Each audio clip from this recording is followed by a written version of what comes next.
Electromagnetic radiation का matter के साथ इंटरेक्शन क्या होता है और ये कितने टाइप्स का होता है। नमस्ते, मेरा नाम अंकित तलाल है और इस लेक्चर में हम इन्हीं प्रश्नों के उत्तर खोजने की कोशिश करेंगे।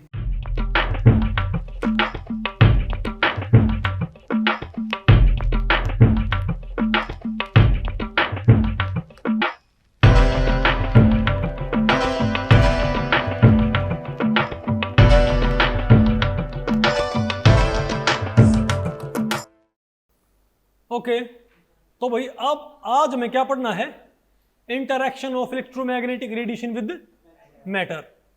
तो भाई इस टॉपिक को हमने टोटल 8 सेक्शंस में डिवाइड किया है। पहले आपने क्या पढ़ना है, एब्जॉर्प्शन क्या होता है, फिर आपने क्या पढ़ना है, एमिशन, फिर आपने इलेक्ट्रोमैग्नेटिक रेडिएशन का ट्रांसमिशन, फिर reflection, refraction, dispersion, polarization and scattering. Okay, तो पहले बताओ हम क्या बात करते हैं, absorption, absorption of electromagnetic radiation. तो ये क्या होता है, देखो जब भाई हम हालांकि मोस्टली हम क्या पढ़ते हैं कि जब रेडिएशन मैटर से इंटरेक्ट करती है तो उसके साथ सिर्फ 3 काम होते हैं। बताओ कौन सा, एब्जॉर्प्शन, रिफ्लेक्शन, बोलो भाई, और ट्रांसमिशन। हम ये बोलते हैं ना भाई, मान लीजिए हमारे पास क्या है, लेकिन आपने उसके बाद की आपने सारी प्रोसेस कंसिडर करनी है, ठीक है बात। उसके बाद भाई कि इसका जो लाइट है उसके साथ क्या होता है, हम क्या बोलते हैं, मान लाइट आई तो कुछ लाइट इसमें क्या होगी, एब्जॉर्ब होगी, पता होगा ना आपको भाई, कुछ तो इसमें क्या होगी, इससे बाहर निकल पाई, जो इसमें से पार निकल गई वो क्या होती है, ट्रांसमिटेड, और जो ये क्या होगी, रिफ्लेक्टेड लाइट। ये क्या है, ट्रांसमिटेड, ये क्या है, एब्जॉर्ब लाइट। ठीक है, तो अगर मैं इसको थोड़ा और भी सिंप्लीफाइड मैनर में बोलता हूं, हमने यहाँ पर भाई पहले में सिंपली क्या पढ़ना है कि एब्जॉर्प्शन क्या होता है। तो जब आप किसी मैटर के ऊपर लाइट डालते हो और उस लाइट की जो इंटेंसिटी है उस मैटर को क्रॉस करने के बाद कम हो जाए तो हम क्या बोलेंगे कि यहाँ पर क्या हुआ है, एब्जॉर्प्शन। बात आपको पहले पड़ी। मान लिया हमारे पास क्या है, एक मटेरियल, उसमें आपने क्या डाली, कोई आपने एक पर्टिकुलर इंटेंसिटी की आपने उसके ऊपर लाइट डाली और उस मटेरियल में से पार होते हुए अगर उस लाइट की इंटेंसिटी क्या हो जाए, घट जाए। जरूरी नहीं कि भाई क्या बोलते हैं सभी कलर्स की, लाइट में आपको पता कई सारे क्या होते हैं कलर्स, उसमें से किसी भी कलर की क्या हो जाए अगर इंटेंसिटी क्या हो जाए, घट जाए, तुम क्या बोलेंगे कि क्या हुआ इसका, एब्जॉर्प्शन। और मैं अगर इसको भाई ऐसे बोलूं कि अगर आप एक मोनोक्रोमेटिक रेडिएशन डालते हो, मान लिया इस सैंपल के ऊपर आपने आई रेडिएशन डाली, आई नॉट इंटेंसिटी की रेडिएशन डाली, और इसमें से पार निकलने के बाद जो आपको रेडिएशन मिली ना वो मिली आपको आई इंटेंसिटी की, और आपने क्या पाया कि आई इंटेंसिटी ज़्यादा है, आई नॉट ज़्यादा, और आई क्या है, कम है। तो जो इसका इंटेंसिटी में क्या है, डिक्रीज। यहाँ पर मैंने भाई रिफ्लेक्शन वगैरह कंसिडर नहीं किया है, सिंपली क्या, एब्जॉर्प्शन और ट्रांसमिशन। समझ गए बात। तो हम क्या पाएंगे, हमको क्या मिलेगा, तो जितनी इंटेंसिटी से घट गई वो क्या है इसका, एब्जॉर्प्शन। समझ गए बात भाई। आप आगे पढ़ोगे तो आपको भाई एब्जॉर्प्शन क्या, फिर इसको ऐसे ही इस्तेमाल करते हैं, नहीं, जब आप आगे स्पेक्ट्रा पढ़ोगे तो एब्जॉर्प्शन की बजाय हम एक और पैरामीटर इस्तेमाल करते हैं, एब्जॉर्बेंस। क्या वो क्या होता है, कैसे काम करता है, आपको आगे बताएंगे, ठीक है बात। लेकिन एब्जॉर्बेंस एक बेटर पैरामीटर होता है स्पेक्ट्रोस्कोपी के अंदर ट्रीट करने के लिए। ओके, और बताओ क्या होता है फिर भाई, और लाइट कैसे इंटरेक्ट करती है, एमिशन ऑफ इलेक्ट्रोमैग्नेटिक रेडिएशन। अब एमिशन ऑफ इलेक्ट्रोमैग्नेटिक रेडिएशन क्या होता है, देखो जब कोई लाइट एब्जॉर्ब होती है सिस्टम के अंदर, मटेरियल के अंदर भाई, तो मान लिया वो मटेरियल क्या होगा, उसके अंदर बहुत सारी क्या क्वांटम स्टेट्स, हमने आपको भाई क्वांटम मैकेनिक्स आपको मैंने पढ़ा रखी ना। तो मान लिया यहाँ पर क्या भाई, एक ग्राउंड क्वांटम स्टेट, ये क्या कोई एक्साइटेड क्वांटम स्टेट।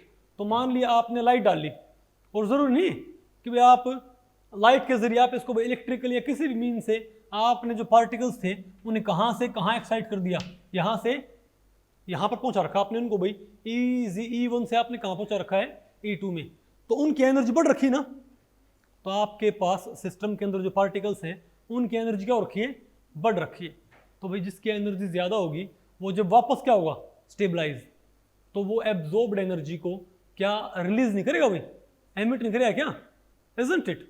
तो वो जो एमिशन है अगर वो किसकी फॉर्म में हो जाए, इलेक्ट्रोमैग्नेटिक रेडिएशन की फॉर्म में। समझ गए बात। तो ध्यान रखियो जो एक्साइटेशन है वो आपका कैसे भी हो सकता है, आप इवन आप इसको क्या बोलते हैं, रेडिएशन से आप क्या कर दो इसको एक्साइट। फॉर एग्जाम्पल जैसे क्या था ये एब्जॉर्प्शन, क्या था ये, अरे भाई आपको थे ना, आप कह रहे थे कि जब आप इसके ऊपर लाइट टकराएगी भाई तो ट्रांसमिटेड लाइट की इंटेंसिटी कम होगी ना, तो बाकी इंटेंसिटी कहाँ गई, वो सिस्टम ने एब्जॉर्ब कर ली।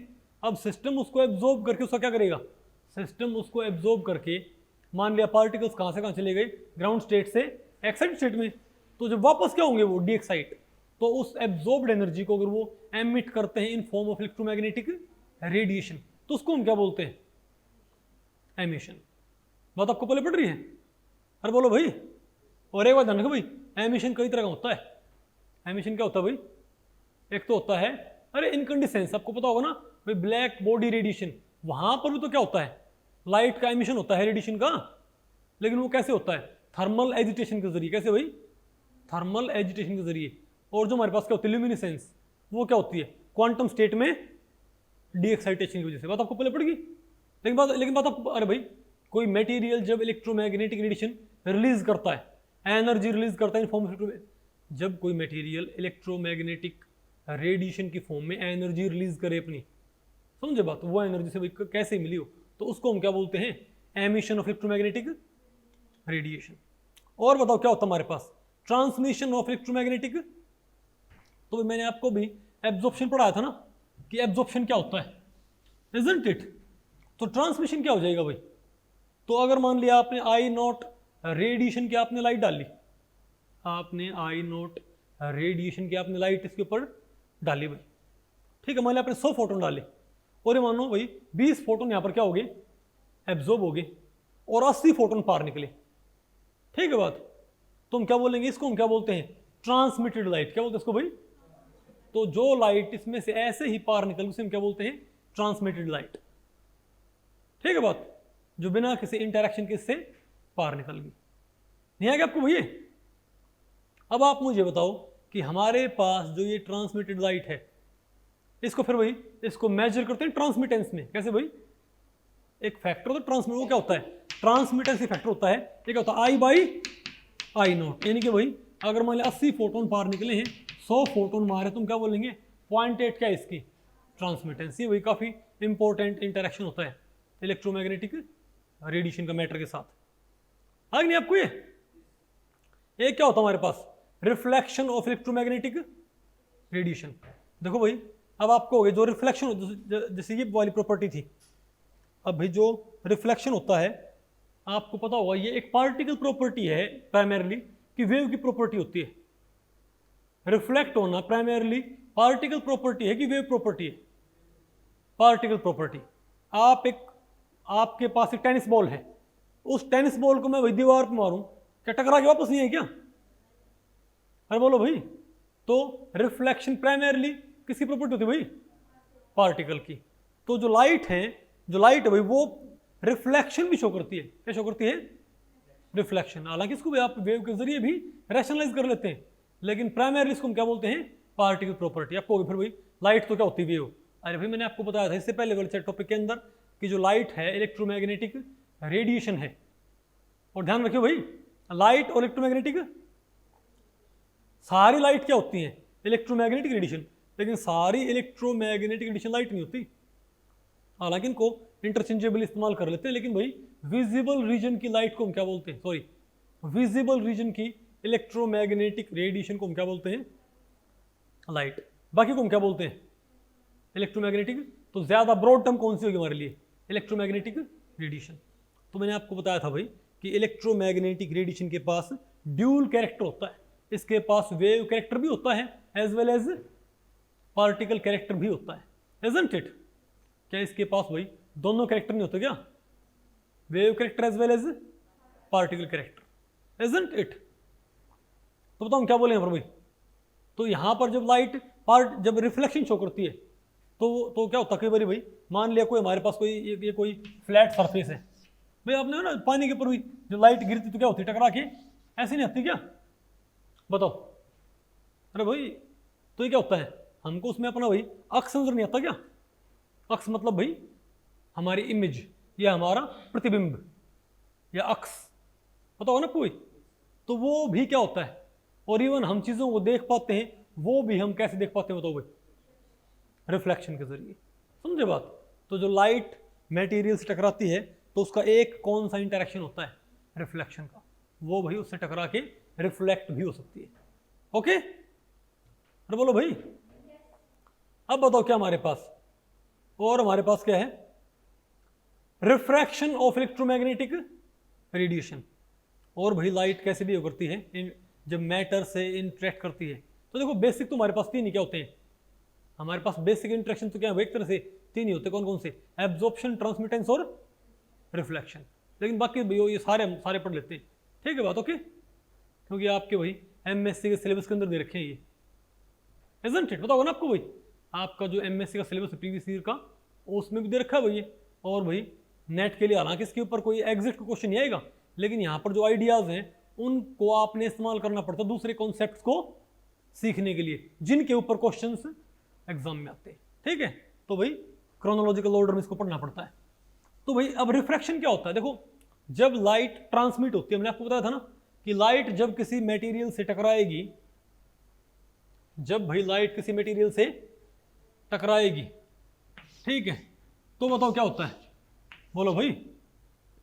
अरे भाई जब लाइट, जो लाइट क्या होती है, ट्रांसमिट होती है, जो लाइट क्या होगी, तो आपको पता होगा ना कई मटेरियल्स में वो फिर बैंड हो जाएगी, क्या हो जाएगी वो, बैंड। अरे हल्की क्या हो जाएगी वो, ट्रांसमिट होते हुए क्या करते हल्की भाई, अरे बैंड नहीं कर जाएगी क्या, इजंट इट? तो इसको हम क्या बोलते हैं, जो इसकी नॉर्मल क्या थी ट्रेजेक्टरी उसके जरिए नहीं गई है, वो तो क्या हल्की बैंड होगी लाइट, इसका पाथ हल्का मुड़ नहीं गया। तो एक तरह से ट्रांसमिटेंस का क्या है एक तरह से भाई, हालांकि आप इस चीज को अंडर ट्रांसमिटेंस पढ़ सकते हो कि जब लाइट ट्रांसमिट होती है तो कई बार क्या होती है, तो वो बोलो भाई, अगर वो किसी पर्टिकुलर एंगल पे एंट्री कर रही है मटेरियल के अंदर ट्रांसमिट होते हुए, तो क्या करेगी बताओ, वो लाइट, इसीलिए आपको नहीं, इसी वजह से आपको जो पेंसिल वगैरह पानी में रखते हुए आपको वो मुड़ी हुई नजर आती है, पता होगा ना आपको इस चीज का। तो भी ट्रांसमिटेंस भी एक मोड, अरे सॉरी रिफ्रैक्शन। और एक क्या है, डिस्पर्सन। क्या भाई, अब लाइट का डिस्पर्सन क्या होता है, ये भी हमने आपको पढ़ाया था भाई, ये हम पढ़ा होगा भाई। देखो भाई ये आपको पता है ना, आपको पता होगा कि ग्लास के अंदर लाइट की स्पीड क्या होती है, थोड़ी सी कम हो जाती है, पता होगा ना आपको। तो अगर आप किसी प्रिज्म के ऊपर अगर क्या डालते हो तो भाई व्हाइट लाइट डालते हो, तो आपको पता होगा ना ये अलग अलग एंगल पे मुड़ के आपको क्या, जो सातों कलर हैं, जैसे आपके पास क्या होता है, रेनबो होता है, क्या किसी डिटेक्टर के ऊपर आपको सातों कलर सेपरेट नहीं चाहिए क्या? तो लाइट के जो कंपोनेंट हैं उनको आपने डिस्पर्स, इसका मतलब डिस्पर्स, उनको आपने भाई अलग अलग कर दिया, तो क्या है ये डिस्पर्सन, यानी लाइट को उसके कलर्स में उसके कंपोनेंट से सेपरेट कर देना क्या कहलाता है, डिस्पर्सन, ठीक है ना बात। और बताओ क्या हमारे पास, बोलो भाई। और हमारे पास क्या है, पोलराइजेशन। और हमारे पास क्या बताओ भाई, पोलराइजेशन, इजंट इट? अब आप ये बताओ भाई, बताओ पोलराइजेशन क्या होता है, ये हमने आपको पढ़ाया था भाई, बताओ क्या होता है पोलराइजेशन। देखो जो लाइट होती है, अगर मैं लाइट को क्या मानूं, इलेक्ट्रोमैग्नेटिक रेडिएशन, तो आपको पता है कि इसके अंदर हर एक डायरेक्शन क्या होता है, डायरेक्शन बोल के छोड़ो भाई, अरे भाई मान लिया ये क्या, direction of propagation of wave, तो इसमें इलेक्ट्रिक फील्ड इस डायरेक्शन में होते हैं, इसमें भी हर एक डायरेक्शन में क्या होते हैं, ऑसिलेटिंग इलेक्ट्रिक फील्ड्स, पता होगा ना, जिसको हम कैसे शो करते हैं बताओ भाई, इजंट इट? अरे बोलो भाई, इसको हम क्या करते हैं भाई, इसको हम ऐसे शो करते हैं कि ये भी है, ये भी है, ये भी है। तो अगर हर एक डायरेक्शन में क्या है, इलेक्ट्रिक फील्ड मान लिया वर्टिकल भी है, इस डायरेक्शन में भी है, मतलब इस लाइन के अलोंग भी है, इस लाइन के अलोंग भी है, इसके अलोंग, तो क्या उसको हम क्या बोलते हैं, अनपोलराइज्ड लाइट। क्या बोलते उसको भाई, अगर हर एक प्लेन में इलेक्ट्रिक फील्ड ऑसिलेट कर रहे हैं तो क्या हमारी अनपोलराइज्ड लाइट। लेकिन अगर आपने किसी तरीके से, और लेकिन कई बार क्या होता है, जब लाइट किसी पर्टिकुलर मटेरियल से टकराती है, किसी पर्टिकुलर मटेरियल से इंटरेक्ट करती है, उनमें एक आपने सुना होगा ना, निकोल प्रिज्म, क्या इजंट इट? तो भाई जब लाइट निकोल प्रिज्म से इंटरेक्ट करती तो क्या होता बताओ, तो सिर्फ एक प्लेन में क्या बचेंगे, इलेक्ट्रिक फील्ड की ऑसिलेशन, सिर्फ एक प्लेन की, बाकी सारी क्या हो जाएगी, कट हो जाएंगी। तो इसको हम क्या बोलेंगे, पोलराइज्ड लाइट। क्या बोलेंगे इसको भाई? तो अगर मान लिया हर एक प्लेन में क्या है, इलेक्ट्रिक फील्ड के ऑसिलेशन, अगर हर प्लेन में क्या है, इलेक्ट्रिक फील्ड के ऑसिलेशन, तो क्या होती है वो? Unpolarised light. और अगर सभी में, अगर सभी प्लेन्स में इलेक्ट्रिक फील्ड के ऑसिलेशन नहीं है तो क्या कहलाती है? Polarized light. उसका भाई एक्सटेंट होता है कम या ज्यादा पोलराइज्ड, वो डिपेंड करता है भाई कि एक्सटेंट ऑफ पोलराइजेशन क्या है। नहीं बात आपको पहले पड़ी? अरे बोलो भाई। तो अगर आप मान लिया आप इसको भाई निकोल प्रिज्म से निकाल दो तो पता होगा ना आपको भाई ये क्या हो जाएगी? Linearly polarized. अगर ये लाइट पूरी तरह क्या है? पोलराइज्ड। तो अगर अगला निकोल प्रिज्म क्या है इससे? ऑर्थोगोनल। अगर अगला निकोल प्रिज्म क्या इससे भाई? ऑर्थोगोनल है, तो ये इसमें से पार नहीं निकल पाएगी। मैंने आपको सारा पढ़ा रखा है ये। इसको हम क्या बोलते हैं? Polarized light. ये भाई मैं बताऊँ फिर भाई तीन तरह की होती है।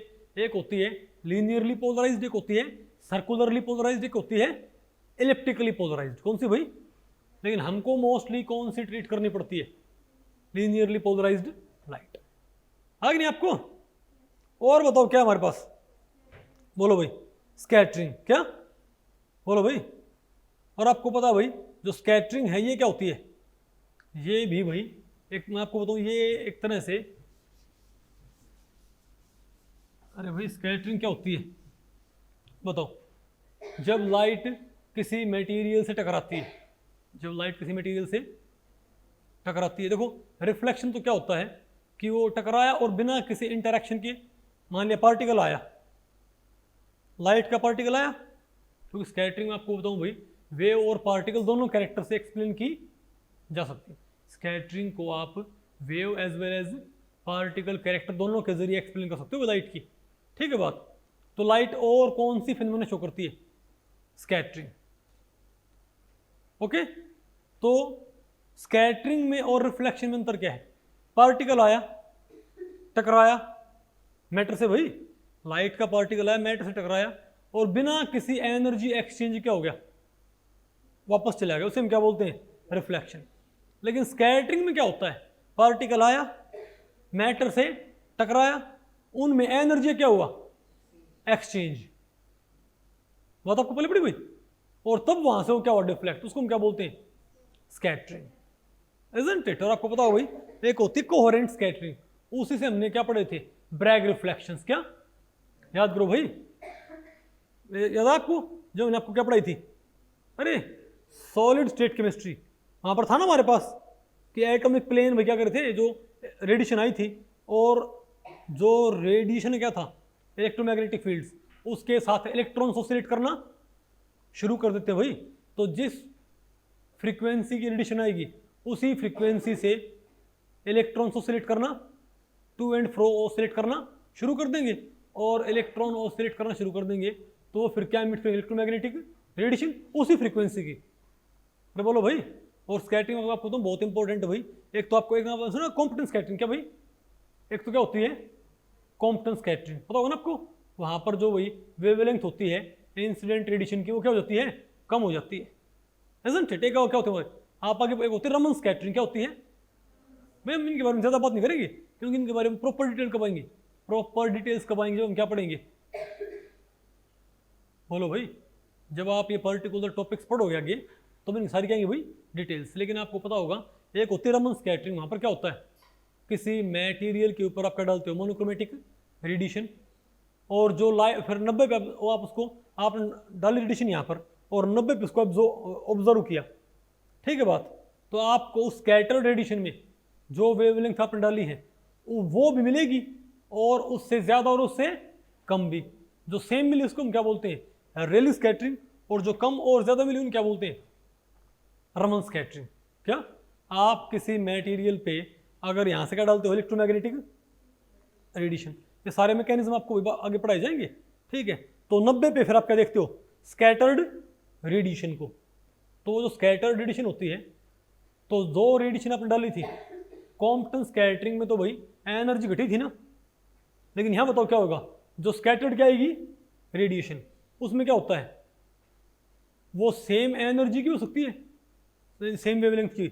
जो इंसिडेंट रेडिएशन है उसी के बराबर वेवलेंथ की रेडिएशन भी स्कैटर हो सकती है 90 पे, उससे कम वाली भी उससे ज़्यादा वाली भी।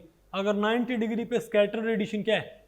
अगर 90 डिग्री पे स्कैटर्ड रेडिएशन क्या बताओ भाई, सेम वेवलेंथ की है as that of incident radiation, तो क्या बोलते हैं इसको, रेलिंग स्कैटरिंग। और कम या ज्यादा की तो क्या बोलते हैं उसको, रमन स्कैटरिंग। ये भाई काफी इंपॉर्टेंट एक तरह से भाई आगे टॉपिक होने वाला है आपको ये बताओ भाई। तो भाई इस लेक्चर में इतना ही। अगर इस लेक्चर के बारे में आपके कुछ प्रश्न या सुझाव हैं तो आप मुझे नीचे कमेंट सेक्शन में पूछ सकते हैं, मैं उनके उत्तर देने की पूरी कोशिश करूंगा। तो ठीक है, मिलते हैं अगले लेक्चर में, तब तक के लिए नमस्ते।